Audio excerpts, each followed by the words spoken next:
I'm Kayla with WTI.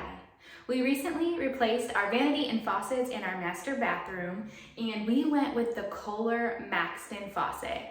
I really am happy with this choice. Let me tell you why. We decided to go with the brushed nickel because it matched the rest of the hardware in our bathroom, and I really like the look of it. I love the faucet head and how it has a really nice long neck. I just really think it is appealing to the eye. This one specifically is a widespread faucet, so as you can see, the handles are separated, and the faucet head itself is more of a rectangle shape rather than the traditional round shape that you normally see. So that rectangle shape also kind of directs the way that the water flows, so I like the way that it flows out of this faucet.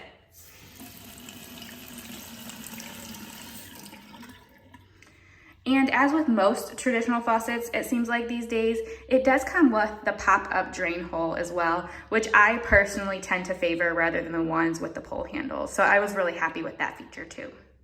Personally, I really like the Kohler Maxton faucets. I'm happy we decided to go with them, but that's just my point of view.